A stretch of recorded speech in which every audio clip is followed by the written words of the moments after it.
Throwaway account because my main has too many mutuals. I, 28F, need to get this off my chest.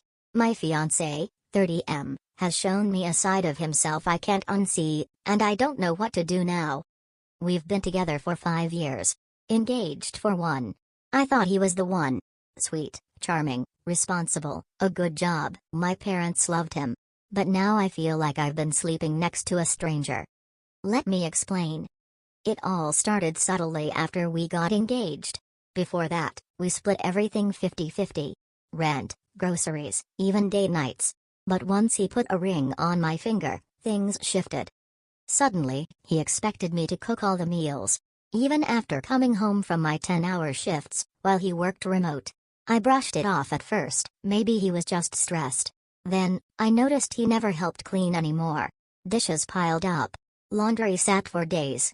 I asked for help, and his response? Greater than you're going to be my wife. That's what wives do. That stung. But it got worse. He wanted to buy a house. Fine, I was on board. But he insisted it had to be in his name only, even though I was contributing half the down payment from my savings. When I pushed back, he snapped. Greater than I'm the man. I'm protecting our assets. You should be grateful I'm letting you live there. What? Letting me live there? That night, I cried in the shower like a cliché. I started doubting myself. Was I being dramatic? But things just kept escalating. I got COVID a few months ago. Bad case. High fever, couldn't move much. And this man, my future husband, said, greater than well, I can't risk getting it. You'll have to quarantine in the guest room and handle your meals yourself. He left soup outside the door once. Didn't check on me. Didn't ask how I was feeling. He even yelled when I left tissues on the floor in the room. I recovered. But the resentment didn't. Then last week was the final straw. My mom had a minor heart attack. I rushed to the hospital. I texted him to his reply. Greater than are you still making dinner tonight? I didn't even respond. When I got home that night, emotionally wrecked, he was watching TV, eating takeout, the same man who once used to surprise me with flowers after a bad day. I confronted him. I told him I felt like I was living with a selfish roommate, not a partner. His defense? Greater than I work hard. You're supposed to take care of the rest. That's what love looks like. No. That's what control looks like. So I did something I never imagined. I called off the wedding. I told him I was done. And you know what he said? Greater than good luck finding someone better than me. You'll come crawling back. It's been 4 days. I moved in with my sister. I'm heartbroken, numb, and confused. But mostly, I'm relieved. My fiancé turned into a selfish, controlling person after we got engaged. I finally left, and though I'm heartbroken, I feel free now. I'm in therapy, healing, angry, grieving, but also grateful, and honestly, still in disbelief at times. It's strange how someone you trusted with your life can turn out to be the person who broke you the most. But I'm free.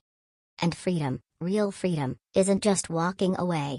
It's reclaiming the parts of yourself that you gave away without realizing. It's waking up one morning and realizing you don't feel like you're suffocating anymore. That the weight on your chest isn't there. That you're not tiptoeing around someone's ego. In the first week after I left Mark, I didn't sleep. My body was so used to being on edge. Every creak in my sister's house made me flinch. I kept checking my phone, expecting a cruel text, or worse, a sweet one pretending everything was okay, because that was his cycle. Hurt me. Blame me. Charm me. Repeat. But he didn't reach out. Not at first. He waited 3 weeks. Then the texts started coming. First, it was simple. Greater than I miss you. Then. Greater than we should talk. Then. Greater than you're overreacting. We can fix this. I didn't reply. When he realized I wasn't playing along, the tone changed. Greater than you're nothing without me. Greater than no one will love you like I did. Greater than you threw away everything for drama. That's when I realized something. He never loved me. He loved control. He loved how I made him feel about himself. I was the mirror he used to inflate his ego. When I broke that mirror, he didn't miss me. He missed the reflection. I blocked his number, blocked his email, told my job not to let him near the hospital. And then, something beautiful started happening. I remembered who I was. I went back to dance class, something I'd given up because he thought it was a waste of money. I started seeing friends again, the ones he always said were bad influences just because they encouraged me to dream bigger than the life he offered. I dyed my hair. Something silly, but powerful. I looked in the mirror and saw someone new. Someone stronger. Someone who'd been buried under years of manipulation and was finally clawing her way out. And the healing wasn't linear. God, no. Some nights I still cried. I'd hear a song, or smell his cologne on a stranger, and my knees would buckle. I'd wonder if I made a mistake. If maybe I was too emotional. If maybe I ruined the one good thing I had. But those thoughts, they're echoes. Not truths.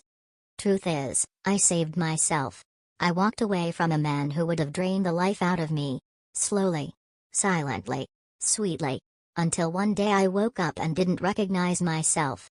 And here's the plot twist life gave me, the part that still makes me shake my head in disbelief. Lisa, the woman he cheated with, became my friend. Not in a dramatic let's get revenge kind of way. We just connected. Two women who'd been lied to. Who lost time, energy, and love to the same manipulative man. We met for coffee. Talked for hours. And she told me her side. How he'd made her feel special, different, chosen. The same words. The same tactics. The same lies. He was running the same script with both of us. Lisa confronted him. He denied it all. Then called her crazy. Then begged her back. But she didn't go. And the best part? She posted everything online. Screenshots. Dates. Photos. He lost his job. His reputation took a massive hit. Turns out, his company didn't like their senior project manager being exposed as a serial cheater and emotional abuser. It wasn't revenge. It was just truth. Public and undeniable. And I didn't feel joy watching him fall. I felt peace. Because karma isn't about punishment. It's about balance. He built his world on lies. And lies eventually collapse. And me? I'm still rebuilding. Slowly. Some days are better than others. But every day, I choose me. I've started journaling. Traveling. I even adopted a cat, which is wild because I used to say I wasn't a pet person. Turns out I'm not a mark-approved pet person. I'm just someone who wasn't allowed to have her own preferences. I've learned to enjoy silence. To trust my instincts. To set boundaries and not feel guilty for it. And most of all, I've learned that love, real love, is not about sacrifice. It's not about giving until you're empty. It's not about shrinking yourself to make someone else feel big. Love is respect, partnership, kindness, laughter, accountability. I don't know when I'll fall in love again. Maybe not for a while. And that's okay. Because for the first time in a long time, I love myself.